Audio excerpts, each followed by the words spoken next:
चला तर पाहूया मानसशास्त्र व त्यांच्या व्याख्या. मानसशास्त्र म्हणजे मानव व मानवेतर प्राण्यांच्या वर्तनाचे शास्त्र, असे कोणी म्हटले?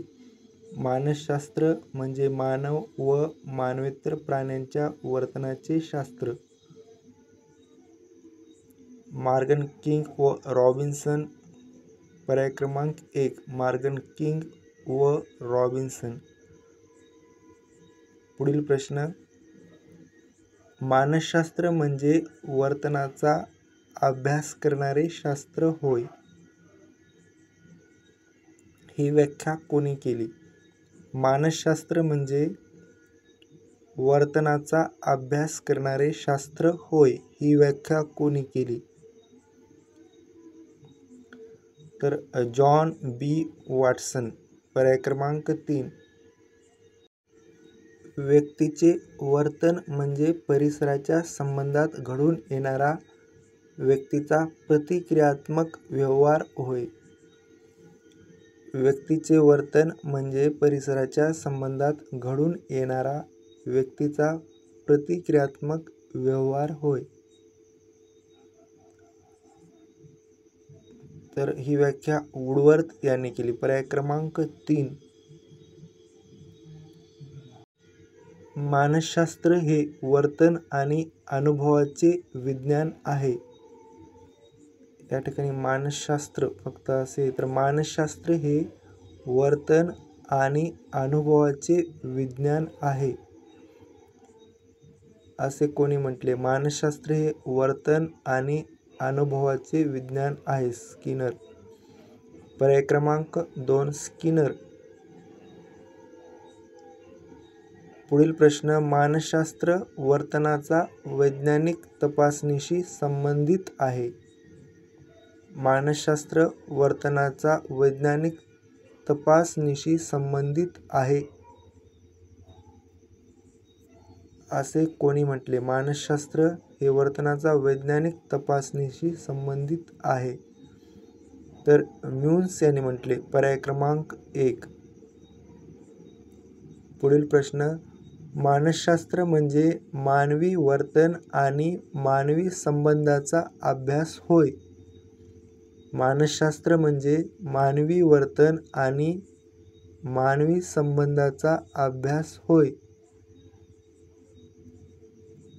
असे कोणी म्हटले? मानसशास्त्र म्हणजे मानवी वर्तन आणि मानवी संबंधाचा अभ्यास होय, असे क्रो अँड क्रो यांनी म्हटले. Crow and crow. पर्याय क्रमांक 4.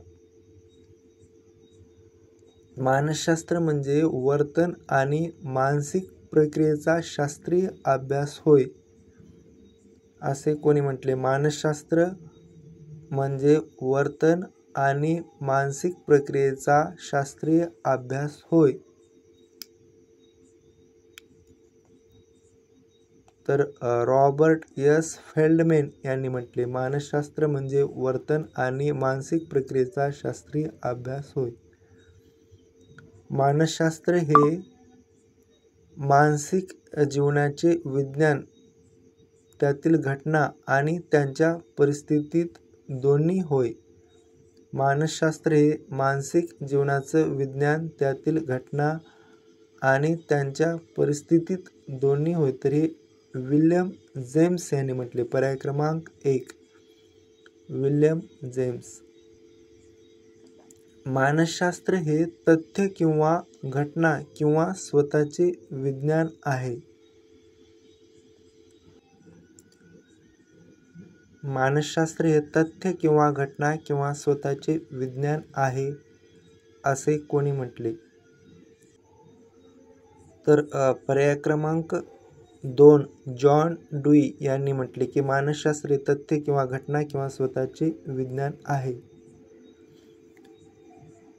मानसशास्त्र मानवी स्वभावाचा अभ्यास होय, असे कोणी म्हटले? मानसशास्त्र मानवी स्वभावाचा अभ्यास होय, असे कोणी म्हटले?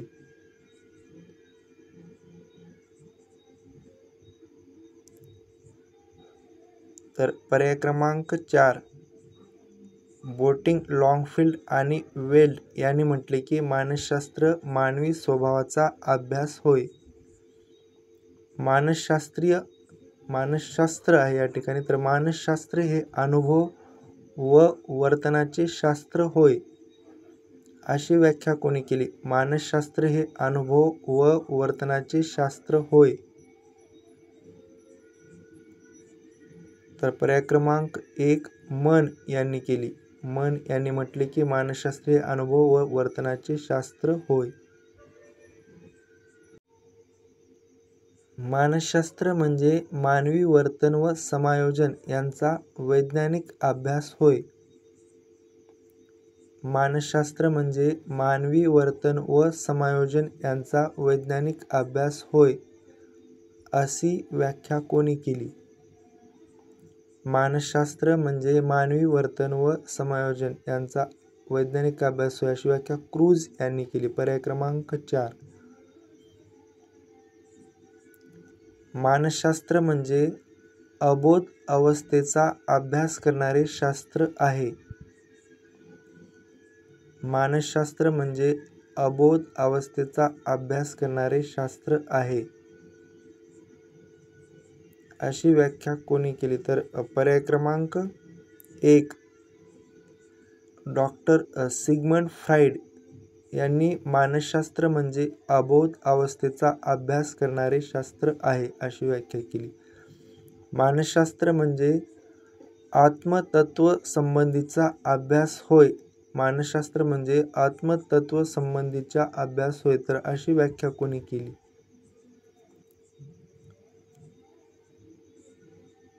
मानसशास्त्र म्हणजे आत्मतत्वासंबंधीचा अभ्यास होय, अशी व्याख्या एरिस्टॉटल यांनी केली. पर्याय क्रमांक 1.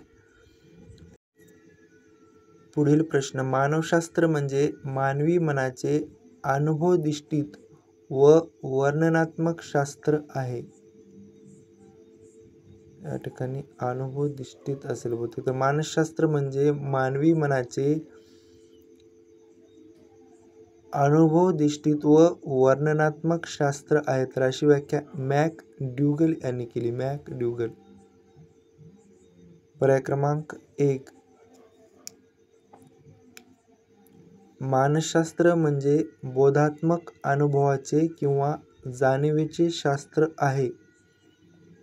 मानसशास्त्र म्हणजे बोधात्मक अनुभवाचे किंवा जाणीवेचे शास्त्र आहे. तर अशी व्याख्या कोणी केली?